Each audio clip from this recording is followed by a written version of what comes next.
Welcome back to Tom's DIY Garage. I'm Tom, of course. You are you, of course. Glad to meet you if this is your first time here, and welcome back if you have been here before.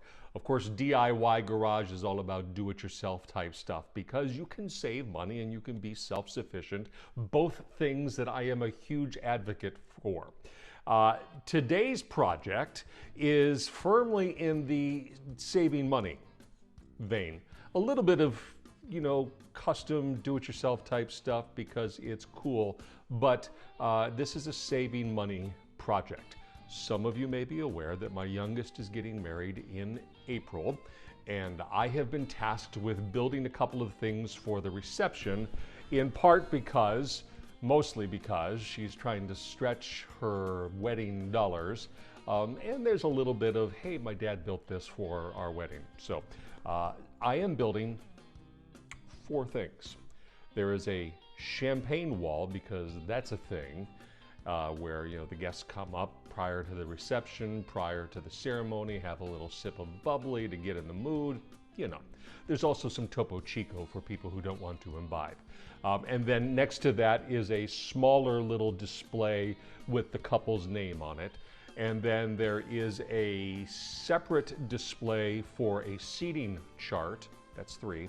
And then I have to build a little cake platform for them to lift the cake.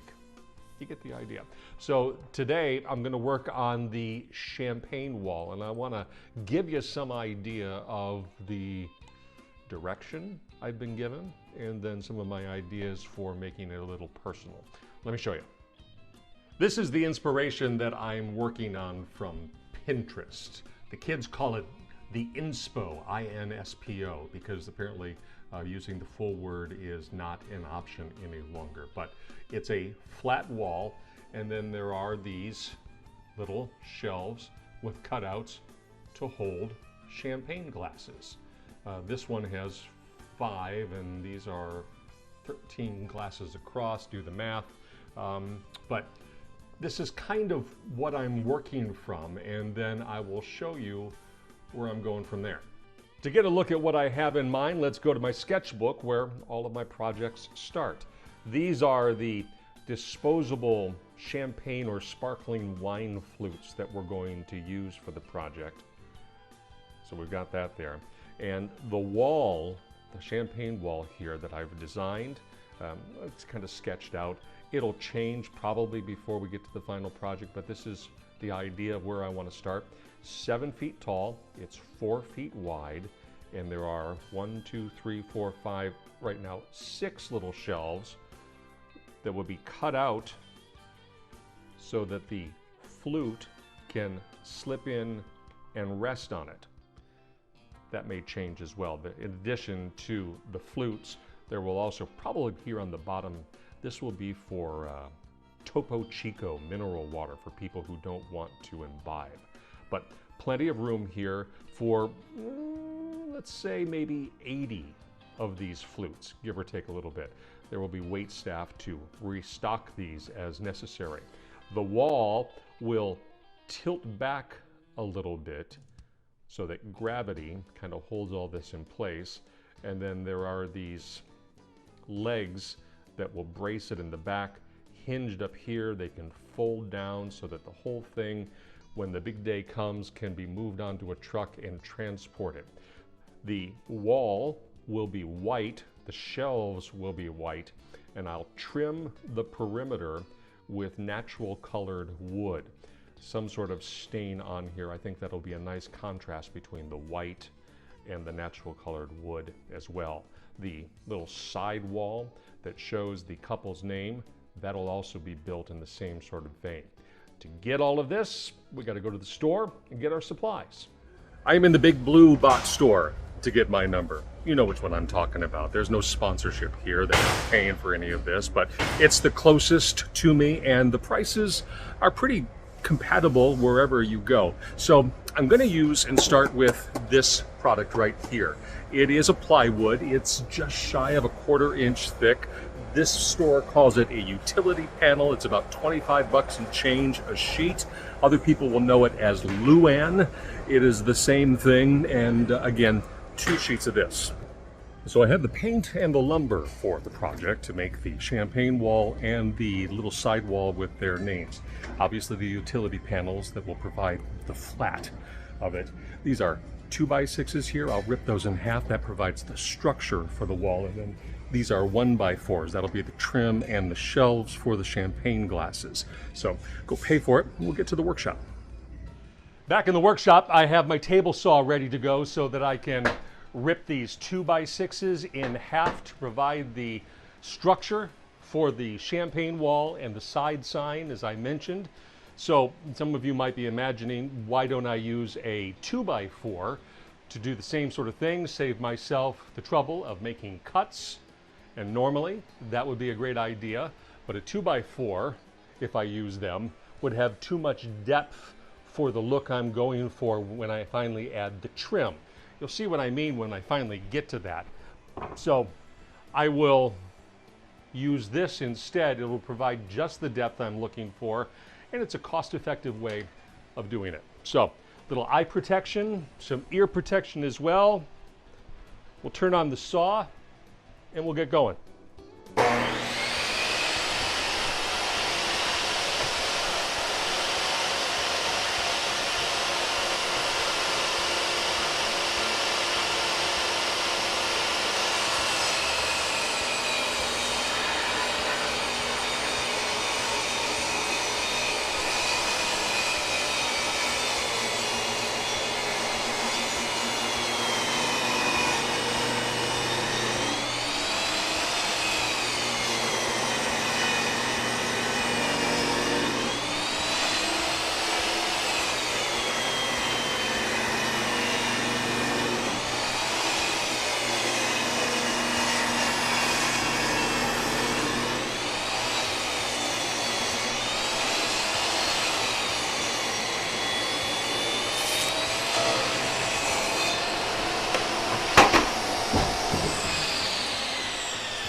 Now I got what I need.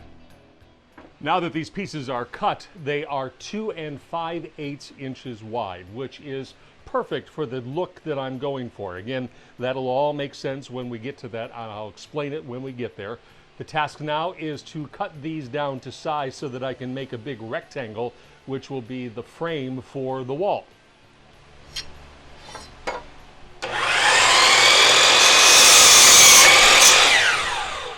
With the pieces cut to measure, we're stuck down here on the floor because there's no dainty way, easy way to join all the pieces at 7 foot by 4 foot. It's kind of a big footprint. So what I'm going to do is I'm going to drive some screws in. These are 3-inch screws to hold the rectangle together, the frame together, until we can put that flat piece of utility board on the front and lock it all into place. So I'm going to start by holding these things solid. There are a bunch of different ways you could do this. I'm just going to put my knee on each piece, kind of hold it in place, and drive a screw in.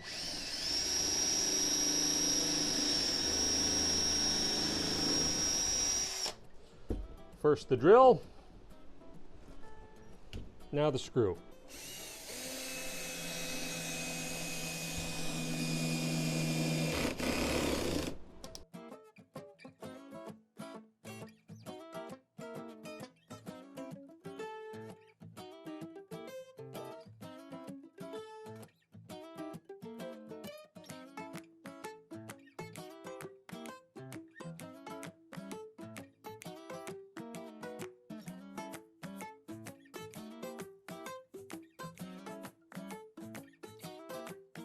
And that's the basic frame of the wall, just 5 pieces of wood simply attached with a single screw. Just holds all the pieces together until I can get that 4 foot by 7 foot piece of utility wood, the Luan wood that we got, over the face of it, and then I'll pin that down around the perimeter, and that'll lock it in all very solid so that we can get to work to the next step. So I've cut the plywood to fit. It's 7 foot by 4 foot. And as I place it on top of the frame, I can already tell that the frame is a little bit out of whack, so it's going to need a little bit of persuasion to fit within the confines of the plywood. So I'm going to start with one nail down here just to hold the plywood in place. And then I'll come, and again, there's not a lot of wiggle room here. There we go. Hi. And over here, let me see if I can show this to you. Hold on. So down here, you can see that it looks like there's about a little over ½ an inch where the rectangle of the frame has gone over this way. So it needs to go over about ½ inch, 5/8 of an inch over this way. A little bit of persuasion. So it's even at this corner. I will put a nail there. So this side is locked in. But the other corner is still a little out of square. Before we were about 5/8 of an inch out of whack. Now we're about 1/4 inch out of whack. You can hear Xander the shop dog in the background barking, don't mind him. But since these are all just held in with a single screw, we can move that down to where we want it. And that evens everything up. And we'll put in another nail. Then finally the fourth corner, take a look there, it is all evened up. So put another nail right there, and it is all locked into place. And now I can put some nails around the perimeter and up the center so I can make sure this plywood is not going to go anywhere. Welcome to a new day and fresh clothes, proof positive that these home improvement project shows don't all happen in one 24-hour period. Next step is probably the most time-consuming, I think, and that is construction of the shelves that will hold the bubbly glasses for this Champaign wall. And for that, I need to drill an individual hole for each glass to drop into, and then a notch cut to the hole so that you can kind of slip it in there and plop it down. For each of the shelves, and I've got 5 of them that will hold bubbly glasses, I have marked them. This is a center line, basically. It's 1 3/8 inches up, and then I've got to mark 2.5 inches along the way for one hole, and then another hole, and so on and so forth. I have 95 of them to drill. To do that, I have what's known as a Forstner bit. It's 1 3/8 inch wide, and it drills a flat, wide hole as opposed to a normal drill bit. So let me show you how that works.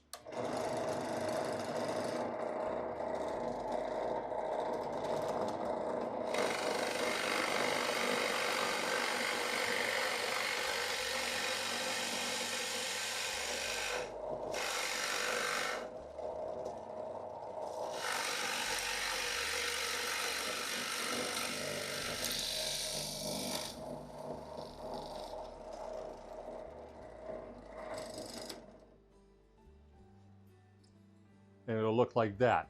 Again, 95 to go.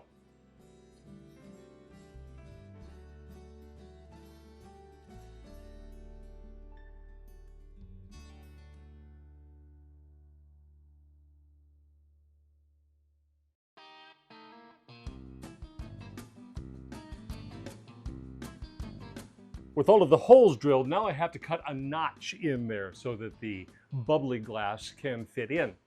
As an educated guess, I've marked the notches to be 3/4 of an inch wide. That's enough for the bubbly glass to fit in there with a little bit of wiggle room and then rest in the hole.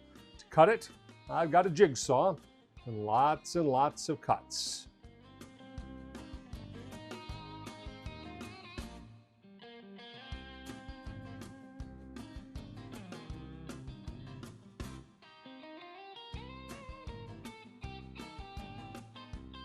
In the interest of full disclosure, I'll admit to a boneheaded move as I was cutting out the notches. Most of them, I think, turned out pretty well, except for the last one. You'll notice it's missing.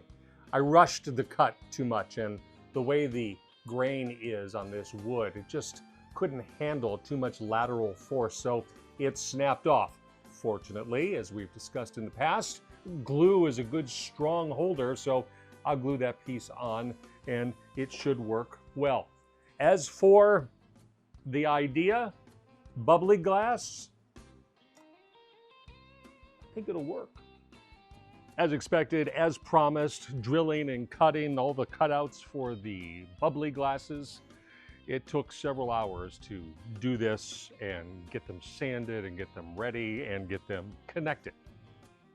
I think they all turned out well. I didn't go through the process of showing you, but they are glued, and then there are these little pocket screws. There are 3 of them because there is a center, as you recall, piece of wood to tie it all together and hold it straight. So the next thing to do is to paint it. And I got this paint gun from Amazon. I've been looking for this sort of thing. This was less than $50. We're going to give it a go because I think it'll give a much more even coat across this whole thing. The paint gun is an HVLP design, high volume, low pressure. The idea is that it sprays a fine mist of the paint and reduces the chance of overspray, but gets a nice even coat. It's my first time using it. We're going to see how it works.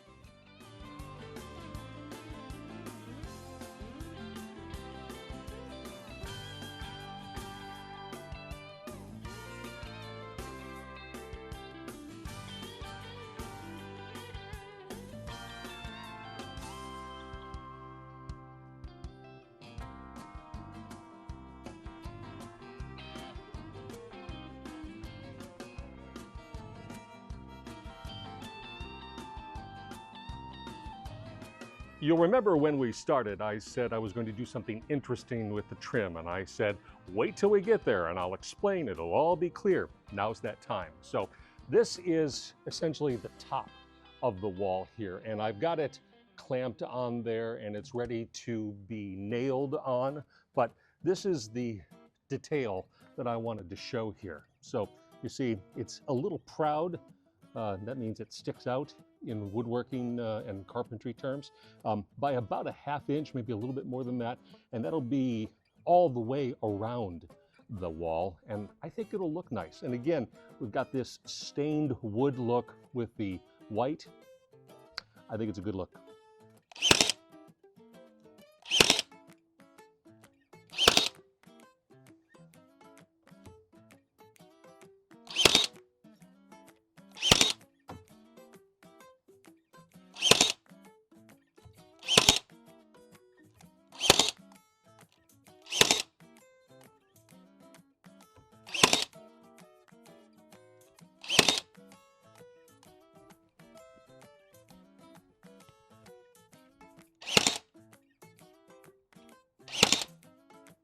And after a little more time than I originally anticipated, this was more worker time intensive than I thought it might be, I got spots for glasses of bubbly. 95 spots for glasses of bubbly, plus a little shelf for Topo Chico to rest on for people who don't want bubbly.